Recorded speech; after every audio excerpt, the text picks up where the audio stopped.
Congo Mikili Live, toujours longueur d'avance. Mesdames et messieurs, vous avez appris la nouvelle faisant état de l'agression de l'honorable Alexis Moutanda par le militant de l'UDPS depuis la résidence du défunt président de l'UDPS, Etienne Tshisekedi Mulumba. Votre serviteur Kadhafi Mboumoudi est descendu au bureau de l'honorable pour s'atteler de la vraie version et de la réalité des choses afin de vous transmettre la bonne information. Honorable Alexis, bonjour et merci de nous accorder encore une fois de plus l'occasion de vous interviewer. Merci. Voilà, comme je disais tantôt, nous avons appris la nouvelle de votre agression par les combattants de l'UDPS depuis la résidence de Etienne Tshisekedi. Et qu'est-ce qui s'est passé exactement? Parce qu'il y a de ceux qui ont même rapporté que vous étiez gravement touché. Alors que je vous vois là, je vois autre chose. Oui, ça c'est propre aux Quinois et surtout aux journalistes parce qu'ils aiment toujours faire du sensationnel. Évidemment, c'est leur droit, c'est tout à fait dans leur métier. Sinon, ils ne peuvent pas vendre leurs informations. Mais sinon, je crois que je ne peux pas dire que c'était un événement mineur parce qu'il vaut ce qu'il vaut, parce que ça dépend de celui qui analyse la situation. Mais ce qui est arrivé, c'est très simple. Vous savez, le président Tshisekedi est décédé il y a déjà une dizaine de jours. Et alors, tout à l'heure, vous avez parlé de la résidence du président Tshisekedi. Non, ce n'était pas la résidence. C'était à la permanence, donc au siège social du parti. Ce qui est très simple à dire, c'est que le samedi, il y avait ouverture officielle, disons du livre de condoléances. Il y avait une cérémonie qui a été faite. Et comme je n'avais pas le temps d'y participer, eh ben, moi et ma femme, nous nous sommes rendus dans la journée de dimanche. Mais je dois vous dire qu'avant d'arriver à Limete, on est passé d'abord à Mongafula pour consoler également la petite sœur du président, maman Eugénie Chika, qui elle aussi organise, organise le deuil dans sa maison. Et alors on est arrivé à la permanence vers 17h. L'accueil semblait très bien normal. On est entré avec le véhicule. Et puis il y avait des gardes qui nous ont montré le chemin, le protocole. Le protocole a évidemment montré 3 sièges et on s'est installé, moi et ma femme, en attendant évidemment qu'on puisse nous diriger vers le livre de condoléances. Eh ben, c'est en ce moment-là qu'on a vu surgir quelques jeunes gens, et spécialement un qui semblait être très excité et qui parlait en gesticulant. Eh ben, on a essayé de comprendre ce qu'il voulait. À la fin, il exigeait que nous puissions partir de là. On ne comprenait pas pour quelle raison, parce que lui-même s'embrouillait un peu dans ce qu'il disait. Et puis, quelques temps après, il a été rejoint par quelques autres personnes. Et la garde, évidemment, de la permanence, tout comme les personnes qui étaient avec nous, ont essayé de faire barrière à tout cela. Et quand ils ont vu qu'ils ne pouvaient pas dépasser cette barrière, ils ont commencé à utiliser la caillasse, donc disons les cailloux qui se trouvent dans la parcelle, et de lancer ça en notre direction. C'était devenu presque, à un moment donné, une sorte de confusion, parce que qui agressait qui, etc. Parce que la garde faisait tout pour qu'ils ne puissent pas nous atteindre. C'est comme ça que moi et ma femme, surtout je craignais pour elle, j'ai décidé quand même, disons, de la mettre en sécurité. Et pendant ce temps-là, eh tous ces jeunes excités-là, ils continuaient à jeter des cailloux, ceux qui avaient n'importe quel projectile qui leur passait par la main. Et nous sommes allés dans la salle où était exposé évidemment le livre de condoléances. J'ai fait mon message comme si de rien n'était. Mais à l'extérieur, on a constaté que, disons,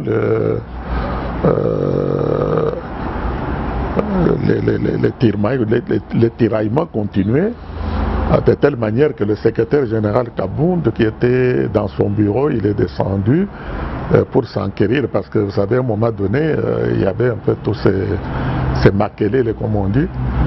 Alors il a tenté de calmer les jeux. M. Olenganko y est intervenu aussi, parce que je ne sais pas où il était, mais enfin, toujours est-il qu'il est intervenu pour calmer également les gens.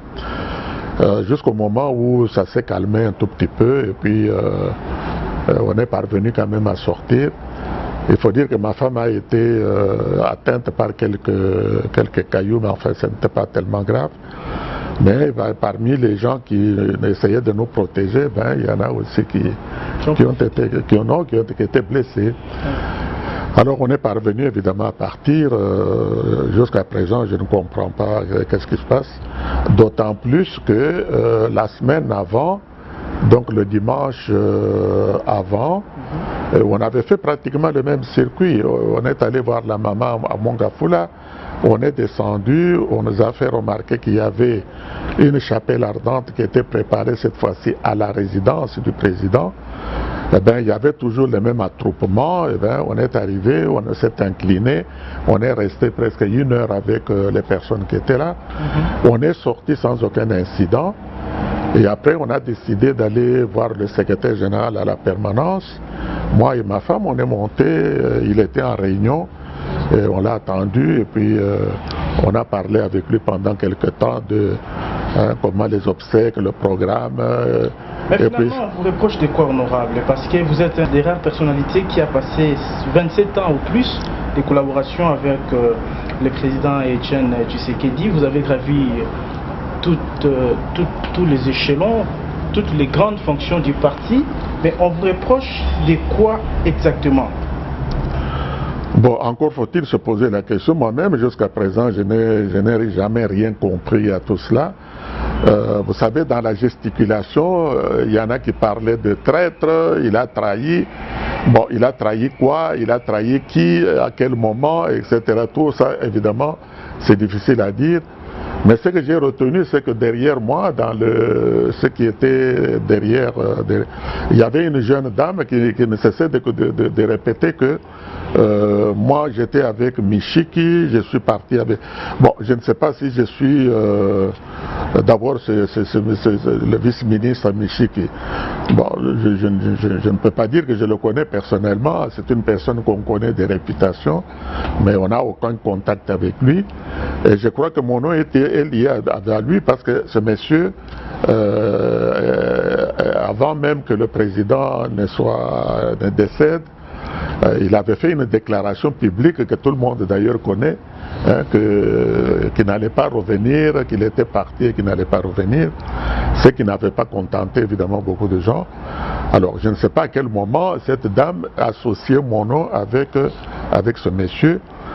Eh bien, vous savez, c'est très difficile et c'est ça qui est malheureux avec notre parti aujourd'hui parce que après la disparition du président Tshisekedi, ce parti a besoin d'une bonne organisation, a besoin évidemment de montrer quand même une bonne image de marque.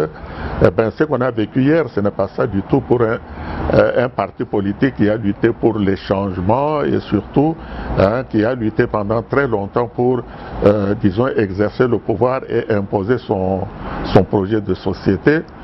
Alors on laisse un peu faire, si vous voulez, entre guillemets, ces petits voyous, parce que c'est ce qu'on a vu, vraiment des jeunes gens rongés par la misère morale, par qui gesticulent, qui disent des choses tout à fait désarticulées et tout cela. Est-ce qu'Alexis Moutanda ne fait pas peur? Le fait de peser lourd, le fait d'être un grand amateur dans les temps, secrétaire général chargé de la campagne électorale de Etienne Tshisekedi. Vous ne faites pas peur à certains leaders de l'UDPS qui croient peut-être que votre aura pouvait jouer à ce que vous succédiez à Etienne Tshisekedi? Bon, évidemment, ça dépend de chacun, l'analyse qu'il peut faire. Hein. Moi, j'ai fait ce que j'ai pu faire dans le parti, parce que j'ai adhéré à ce parti avec un idéal. Et mon idéal, évidemment, tout le monde le connaît. Hein, c'est que nous voulons que le peuple congolais puisse aller de l'avant, que ce pays devienne un grand pays, hein, que le bien social puisse être partagé, disons, par la grande majorité de la population. Nous voulons évidemment arriver à cet objectif par la démocratie, par des élections libres et transparentes. Eh bien voilà un peu l'idéal, si vous voulez, auquel j'ai adhéré. Alors si dans le passé j'ai fait tout ce que j'ai fait, parce que vous parlez de quelques fonctions que j'ai occupées. J'ai occupé effectivement les fonctions de secrétaire national aux relations extérieures pendant 11 ans, secrétaire général du parti de 2007 à 2008 à 2011. Et puis ensuite, j'étais directeur de campagne, comme vous le dites vous-même. Et au mois de novembre 2011, j'ai été moi-même élu député national de la circonscription de Mbuji-Mayi. Et puis on n'a pas cessé, évidemment, pendant tout ce temps-là, de secourir le parti, de l'aider autant que possible, non seulement par notre expérience, mais par des moyens qui étaient disponibles et par notre temps que nous avons. Quand j'étais aux relations extérieures, je peux vous assurer que je ne passais jamais un mois à la maison parce qu'on était tout le temps en train de visiter nos fédérations de l'extérieur. C'est un crachat au nez qu'on vous a craché, honorable Alexis Mutanda. Vous le concevez comment, cet acte? Bon, vous savez, on est un peu habitué. Hein. Vous vous rappelez que le 15 août, ils ont est allé là-bas pour faire son discours d'adieu au parti parce que il a annoncé qu'il partait de l'UDPS. Eh bien, immédiatement après son départ, eh bien, on a vu une bande, exactement comme hier, une bande de jeunes gens qui sont arrivés et qui ont commencé évidemment à déménager en cassant évidemment tout ce qu'ils avaient.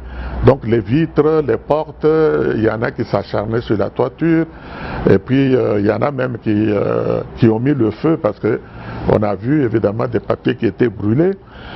Donc tout ça, la maison était saccagée de fond en comble et ça c'était le 15 août toujours de l'année passée. Alors lorsqu'on a vécu ces événements d'hier, ma femme me disait mais est-ce qu'il n'y a pas un parallélisme entre les deux? Est-ce que ce n'est pas les mêmes commanditaires? Parce que les choses étaient tellement semblables. Les jeunes gens qui ont fait ça, on voit des personnes qui sont envoyées, qui sont en mission, qui sont contrôlés quelque part. Et alors, évidemment, chacun peut tirer toutes les conclusions qu'il peut, mais de l'analyse de la situation. Et vous-même, c'est quoi la leçon que vous tirez par rapport à cette agression? Bon, la leçon qu'on peut tirer, vous savez, on peut tout simplement dire que disons que peut-être ce que nous faisons ne plaît pas à beaucoup de personnes, ou le point où nous sommes arrivés, ça ne plaît pas à beaucoup de personnes. Et il y en a qui voient peut-être des ambitions là où il n'y en a pas, et alors on se met en tête de combattre quelqu'un tout simplement parce qu'il pense qu'il pourrait, parce qu'il pense qu'il serait, on pense qu'il est... Bon, c'est un peu le jeu politique dans notre pays, hein, donc